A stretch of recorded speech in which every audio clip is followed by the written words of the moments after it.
ಜೈ ಭೀಮ್. ಕರ್ನಾಟಕ ದಲಿತ ಸಂಘರ್ಷ ಸಮಿತಿ ಹಾಗೂ ಕರ್ನಾಟಕ ಅಹಿಂದ ರಕ್ಷಣಾ ಸಮಿತಿಯ ಸಂಸ್ಥಾಪಕ ರಾಜ್ಯಾಧ್ಯಕ್ಷ ಕಿರಣ್ ಕುಮಾರ್ ಮಾತನಾಡ್ತಾ ಇದ್ದೀನಿ. ಇವತ್ತು ಬೆಂಗಳೂರು ನಗರ ಫ್ರೀಡಮ್ ಪಾರ್ಕ್ನಲ್ಲಿ ಪ್ರೆಸ್ಟೀಜ್ ವಿರುದ್ಧ ನಾವು ಒಂದು ಸಣ್ಣ ಪ್ರತಿಭಟನೆ ಹಮ್ಮಿಕೊಂಡಿದ್ದೀವಿ. ಇವತ್ತು CBI ತನಿಖೆ ಆಗಬೇಕು ಅಂತೇಳಿ ಇವತ್ತು ಮಾನ್ಯ ಮುಖ್ಯಮಂತ್ರಿಗಳವರಿಗೆ ನಾವು ಈಗಾಗಲೇ ಪೊಲೀಸ್ನವರು ಬಂದಿದ್ದಾರೆ, ನಮ್ಮನ್ನು ಮುಖ್ಯಮಂತ್ರಿಗಳವರ ಗೃಹ ಕಚೇರಿಗೆ ಕರ್ಕೊಂಡು ಹೋಗ್ತಾ ಇದ್ದಾರೆ.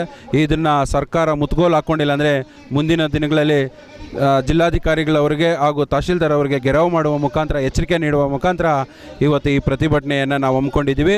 ಮುಂದಿನ ದಿನಗಳಲ್ಲಿ ಇನ್ನೂ ಅನೇಕ ಪ್ರತಿಭಟನೆಗಳನ್ನು ಪ್ರೆಸ್ಟೀಜ್ ವಿರುದ್ಧ ನಾವು ಕೈಗೆಟ್ಕೊಳ್ತೀವಿ ಅಂತೇಳಿ ಈ ಸಂದರ್ಭದಲ್ಲಿ ನಾನು ಹೇಳೋಕ್ಕೆ ಇಷ್ಟಪಡ್ತೀನಿ. ಬಂಧುಗಳೇ, ಜೈ ಭೀಮ್.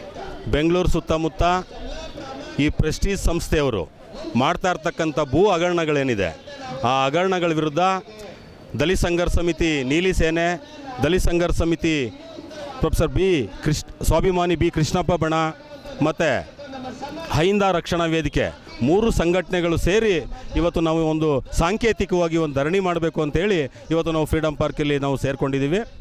ಇವತ್ತು ಪ್ರೆಸ್ಟೀಜ್ ಸಂಸ್ಥೆಯವರು ಎಲ್ಲಿ ಸರ್ಕಾರಿ ಭೂಮಿಗಳಿದೆ, ಎಲ್ಲಿ ಬಡ ರೈತರ ಭೂಮಿಗಳಿದೆ ಅದನ್ನೇ ಟಾರ್ಗೆಟ್ ಮಾಡುವಂಥದ್ದು, ಅದ್ರ ಸುತ್ತಮುತ್ತ ಜಮೀನುಗಳನ್ನ ಖರೀದಿ ಮಾಡುವಂಥದ್ದು.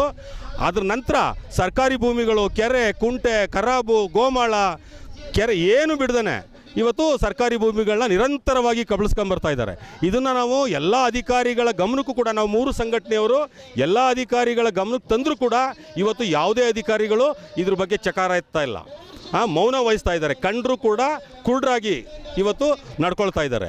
ಯಾಕೆ ಇವತ್ತು ಜಿಲ್ಲಾಡಳಿತ ಸರ್ಕಾರಿ ಭೂಮಿಗಳನ್ನ ಕಾಯಬೇಕಾದಂಥ ಜಿಲ್ಲಾಡಳಿತ ಇವತ್ತು ಇಂಥ ಪ್ರೆಸ್ಟೀಜ್ ಸಂಸ್ಥೆಯವ್ರ ಜೊತೆ ಕೈ ಜೋಡಿಸಿ ಇಂಥ ಭೂ ಹಗರಣದಲ್ಲಿ ಇವರು ಕೂಡ ಶಾಮೀಲಾಗಿದ್ದಾರೆ ಅಂತಕ್ಕಂಥದ್ದನ್ನು ನಾವು ಏನಿವತ್ತು ಹೋರಾಟ ಮಾಡ್ತಾ ಇದ್ದೀವಿ, ನಾವೆಲ್ಲರೂ ಇದನ್ನು ಖಂಡನೆ ಮಾಡ್ತೀವಿ.